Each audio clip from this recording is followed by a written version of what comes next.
Camp Henderson, casting long, sharp shadows across the parade deck. It was a Sunday, a day usually reserved for rest, reflection, and a brief respite from the rigorous demands of the United States Marine Corps. For Private First Class Gomer-Pyle, however, duty was a constant companion, one he embraced with a cheerful heart and an earnest desire to serve. Inside the recreation room, a modest haven of worn pool tables, scattered magazines, and the faint scent of floor wax, Gomer sat quietly. He was dressed in his crisp, olive-drab uniform, his boots polished to a mirror shine that reflected his unwavering dedication to his country and his beloved Corps. Suddenly, the heavy wooden door of the recreation room swung open, and a fellow Marine stepped inside, looking slightly bewildered. "Hey, Pyle," the young man called out, leaning against the doorframe. "Yeah, I've got a visitor over in the visitor area." Gomer looked up, his face breaking into a wide, open smile of pure astonishment. "A visitor? To see me?"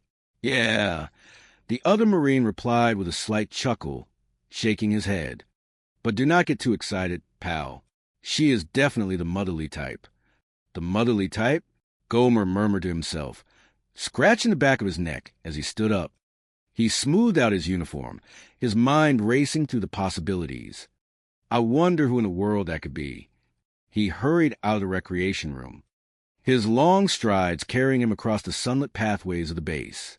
As he approached the designated visitor area, a familiar, comforting figure came into view. She was a woman of undeniable warmth, dressed in a tasteful, modest floral dress, carrying a neat handbag. Her face, framed by soft curls, radiated an immense, maternal affection that seemed entirely out of place amidst the rigid, disciplined architecture of the military base. "Aunt B!" Gomer exclaimed, his voice ringing out with unbridled joy.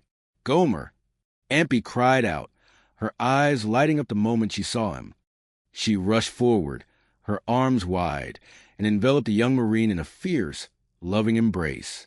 "Well, I swan," Gomer said, stepping back to look at her, his heart swelling with memories of Mayberry, the gentle town he had left behind. Aunt B held him at arm's length, her eyes sweeping over him from head to toe. "Gomer, for land's sakes, look at you. Why, I would not know you if I saw you on the street right now. It is true. It is entirely true. You are a completely different person." Gomer chuckled, his cheeks flushing with a touch of bashfulness. "I am still Gomer, am I not? When you left Mayberry, you were a frail, scrawny thing," Abby continued, her voice trembling slightly with pride and emotion. "But just look at you now. Gomer-Pyle, you are actually handsome." "Well, you look mighty good yourself, Aunt B," Gomer replied, beaming. "This is just wonderful. It truly is. But what in the world are you doing here way out in California?" Aunt B patted her handbag and smiled. "Well, I am on my way to Fresno. You remember my little niece, Judy Mayo Lander, do you not?" "Oh, yes, ma'am, I surely do." "Well, she is getting married," Aunt B announced with a delighted nod. "You do not say." "Yes, and a good catch, too," Aunt B confided, her voice dropping to a conspiratorial whisper. "The young fellow is a butcher down at the local supermarket. You know, the kind of money they make in the meat business. And, of course, he is supposed to be a perfectly lovely person, too." "Was not that nice?" Gomer said, genuinely happy for the unseen niece. "Of course. At first I was not going to go," Abby explained, adjusting the collar of her dress in the warm afternoon breeze. "But Andy just insisted. He said I needed a vacation from my daily household chores. He said I worked too hard taking care of him and Opie." "Uh-huh," Gomer nodded, hanging on to every word, savoring the sound of names from home. "So I thought I would make a real vacation, and I would come and see you, too, on my way up." "Well, I am sure glad you did," Gomer said, his heart overflowing. "This is just wonderful. But tell me, how is everybody in Mayberry? How is Andy and Opie and the whole gang?" "Just fine," Abby smiled, her eyes crinkling at the corners. And I've got a lot of pictures to show you. Gomer, would you have a little time today? I thought maybe we could go into town. We could have a nice dinner, and then have a long, long talk about everything. A shadow of regret crossed Gomer's cheerful face. He looked down at his boots, then back up at her. Well, I sure would like to, Aunt Bee, but I'm afraid I cannot. Oh, why not, dear? You see, all the fellows are on pass today, Gomer explained earnestly, and I've got the barracks duty. Aunt Bee looked puzzled for a moment. Then her expression brightened with an idea. Well, maybe I could go with you. We can talk while you do your barracks duties. Gomer hesitated. The United States Marine Corps had strict rules, and a barracks was no place for a civilian lady. But looking into Aunt B.A.'s hopeful, loving face, he simply could not find it in his heart to turn her away. Well, I do not suppose there would be any harm in it, he reasoned softly. Today is Sunday, and there will not be anybody else there. Good, good, Aunt Bee said, clapping her hands together happily. Oh, Gomer, I just cannot get over how handsome and strong you are. Together, they walked down the paved street toward the barracks, the bright sun casting a warm golden glow over the compound. The barracks was a long, rectangular building, stark and utilitarian, painted in regulation colors. Gomer held the heavy wooden door open for her, and Aunt Bee stepped inside, her eyes adjusting to the dimmer light of the interior. The room was vast, lined with 2 rows of perfectly aligned metal bunk beds. At the foot of each bed stood an olive green locker. The floor was bare tile, and the large windows at the far end let in beams of dusty light.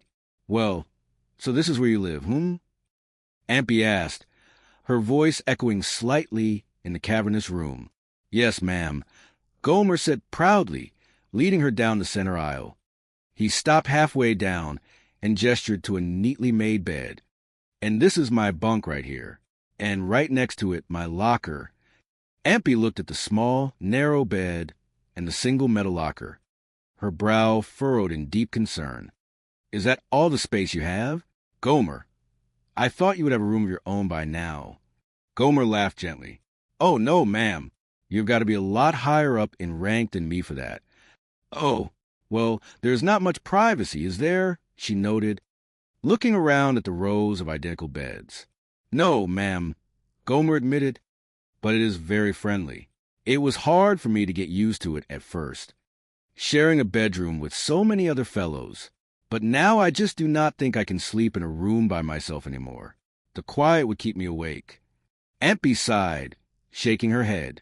Well, I guess people can get used to anything if they have to. She looked around the expansive room. Now, what duties do you have to do today? Well, Gomer said, ticking the items off on his fingers, I've got to mop the floor and dust the lockers and wash the windows and just generally spruce things up. Aunt Bee stared at him, aghast. Gomer, that is housework. Yes, ma'am, Gomer replied innocently. I guess you could call it that. You mean you do that all by yourself? Oh, no, ma'am, Gomer quickly corrected her. Usually the fellows do their own chores. But like I said, they are out on pass today, having a good time, and I did not have any other plans. So I am doing it for them. Aunt Bee placed a hand on her hip, her maternal indignation rising. You mean the boys have to do their own housework, along with all the marching and drilling and all those other things? Well, yes, ma'am. It is all part of being a Marine. Well, for land's sakes, Aunt Bee huffed, looking up at the high ceiling. How long has this been going on? About 200 years, I guess, Gomer answered with a respectful nod. Well, you would think they would spend a few extra dollars and get you boys a maid, Aunt Bee declared, scandalized by the very thought of the United States military forcing young men to scrub floors. Oh, Aunt Bee, Gomer chuckled. Listen, you come over here and sit down on the bunk, and we can visit while I mop the floor. Aunt Bee drew herself up to her full height, her eyes flashing with determination. What? Certainly not. You think I am going to sit there and watch you do housework? I should say, not. I am going to help you. Gomer's eyes widened in panic. But, Aunt Bee, you cannot do that.